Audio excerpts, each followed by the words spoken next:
أعوذ بالله من الشيطان الرجيم.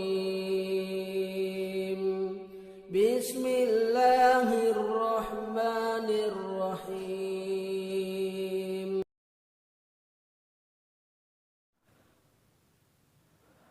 Bismillahirrahmanirrahim. Assalamualaikum warahmatullahi wabarakatuh. Innal hamdalillah nahmaduhu wa nasta'inuhu wa nastaghfiruh wa na'udzu billahi min shururi anfusina wa min sayyiati a'malina. Man yahdihillahu fala mudilla lahu wa man yudlilhu fala hadiya lahu. Asyhadu an la ilaha illallah wa asyhadu anna Muhammadan abduhu wa rasuluh. Allahumma salli wa sallim ala nabiyyina Muhammad wa ala alihi wa ashabihi ajma'in. Baiklah, pertama-tama marilah kita bersyukur kepada Allah Subhanahu wa taala yang telah mengizinkan kita mengikuti perkuliahan online pada pagi hari ini. Selanjutnya, tidak lupa yang kita bersalawat kepada Nabi kita Nabi Muhammad sallallahu alaihi wasallam dengan lafaz Allahumma salli wa sallim ala nabiyyina Muhammad. Baiklah, langsung saja saya perkenalkan nama Muhammad Fikri Huda, NIM 1713020004. Akan membahas materi pertama dari makalah ini, yaitu yang poin A, pengertian ijma' ahli Madinah. Secara etimologi, ijma' dapat berarti ketetapan hati untuk melakukan sesuatu atau keputusan berbuat sesuatu, dan dapat berarti kesepakatan. Secara terminologi, definisi ijma' terbagi menjadi dua, yaitu pendapat dari Imam Al-Ghazali dan Imam Asy-Syaukani. Yang pertama, menurut Imam Al-Ghazali, ijma' adalah kesepakatan umat Nabi Muhammad SAW secara khusus atas suatu urusan agama. Jadi poin pentingnya adalah menurut Imam Al-Ghazali, ijma' hanya terjadi dalam urusan agama. Maka persoalan sosial, persoalan budaya, persoalan politik, ekonomi tidak termasuk ke dalam ijma'. Tetapi berbeda dengan Imam Asy-Syaukani yang mengatakan bahwa ijma' adalah kesepakatan bulat para mujtahid umat Nabi Muhammad SAW pada suatu masa tertentu mengenai suatu persoalan yang dihadapi oleh umat. Jadi Imam Asy-Syaukani tidak mengkhususkan perkara agama saja untuk dalam ranah ijma'. Jadi Imam Asy-Syaukani boleh, menurut beliau, ijma' bisa terjadi dalam hal yang lain seperti masalah politik, masalah sastra, masalah nahwu, sharaf bisa. Yang penting itu adalah hasil kesepakatan bulat para mujtahid umat Nabi Muhammad SAW. Jadi itu mengenai ijma'. Kemudian apa itu ijma' ahli Madinah? Ijma' ahli Madinah adalah perbuatan atau kesepakatan penduduk Madinah saja. Jadi hanya untuk penduduk Madinah yang disepakati oleh ulama Madinah dan dipraktekkan secara berkesinambungan. Dalam fikih Maliki, ijma' ahli Madinah terkadang disebut dengan istilah amalu ahli Madinah atau ijma'u ahli Madinah. Itu merupakan suatu bentuk fikih yang didasarkan pada kedaerahan.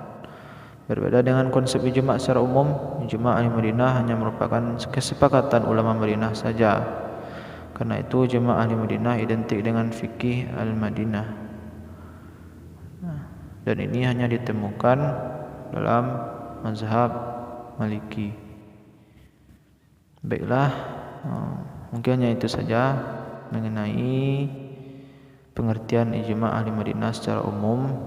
Kita sambung kepada materi yang kedua, yaitu kontroversi ulama tentang kehujahan ijma' ahli Madinah yang akan disampaikan oleh saudara kita Ardian Syah. Baiklah, hanya itu saja. Salah dengar ana mohon maaf. Subhanakallahumma bihamdika asyhadu an la ilaha illa anta astaghfiruka wa atubu ilaik. Assalamualaikum warahmatullahi wabarakatuh.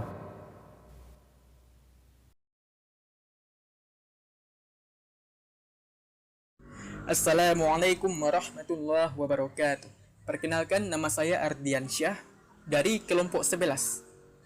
Akan menjelaskan bagian kontroversi ulama tentang kehujjahan ijma' Ahlul Madinah. Ulama usul fikih mengatakan bahwa ijma' penduduk Madinah dapat digolongkan menjadi dua. Yang pertama, ijma' Ahlul Madinah yang diturunkan dari Rasulullah, baik itu perkataan, perbuatan, maupun ketetapannya. Yang kedua, ijma' Ahlul Madinah yang disandarkan pada ra'yu. Berkaitan dengan pendapatnya pertama, ahli hadis berpendapat bahwa ijma' seperti ini lebih diutamakan dari hadis ahad yang bukan berasal dari mereka. Apabila antara hadis ahad dan hadis mutawatir terjadi pertentangan yang tidak mungkin dikompromikan, seperti dalam perkara doa kunut dalam solat subuh.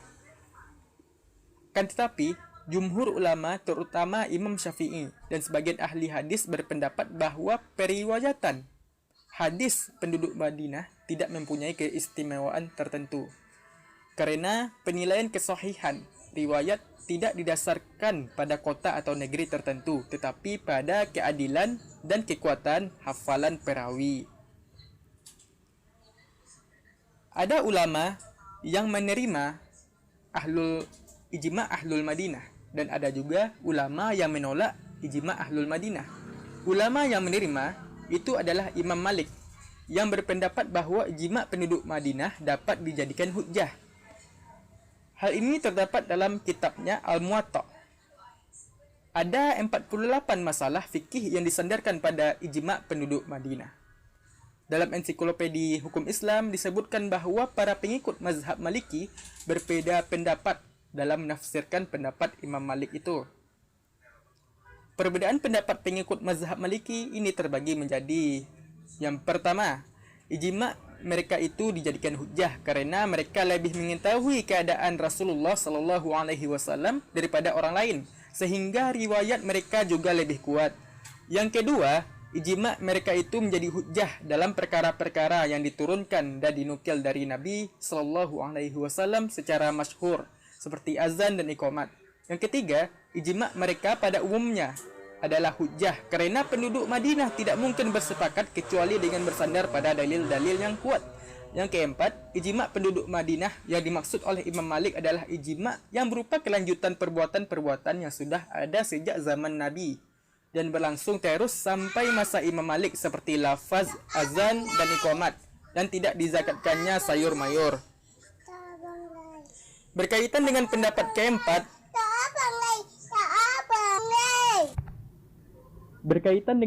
keempat, Ibnu Qayyim al-Jauziyah, ahli fikih mazhab Hanbali, berpendapat bahwa ijma' seperti itu adalah hujjah yang harus diikuti. Demikian juga menurut Imam Al-Qurtubi bahwa ijma' seperti itu tidak mungkin bertentangan dengan hadis karena ia merupakan periwayatan yang mutawatir.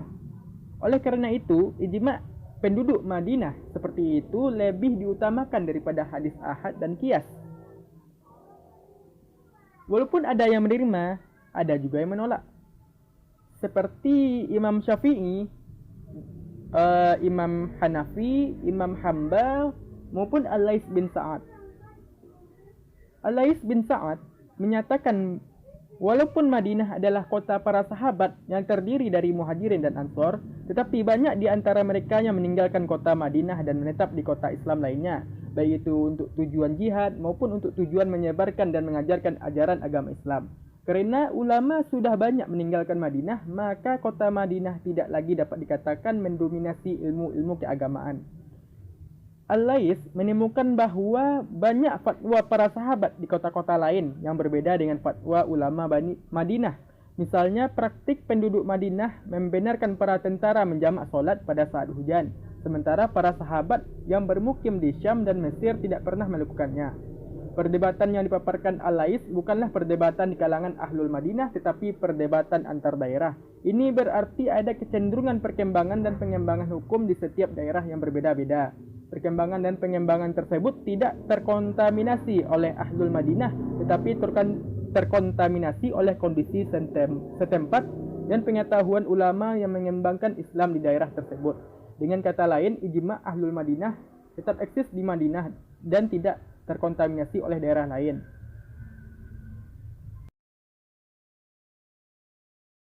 Assalamualaikum warahmatullahi wabarakatuh.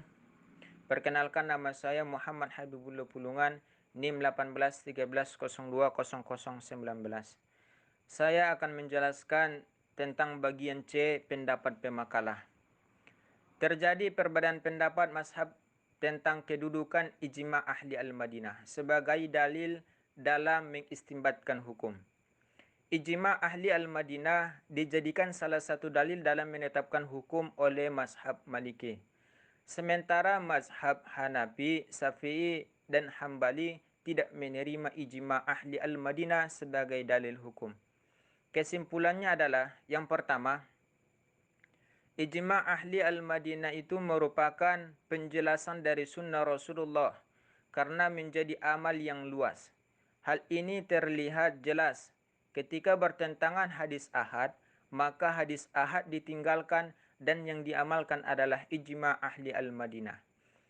Imam Maliki sangat kukuh menjadikan amal ahli al-Madinah sebagai hujjah, sebagai salah satu dalil hukum Islam. Kelihatannya dilandasi oleh kondisi sosial masyarakat Madinah pada saat itu.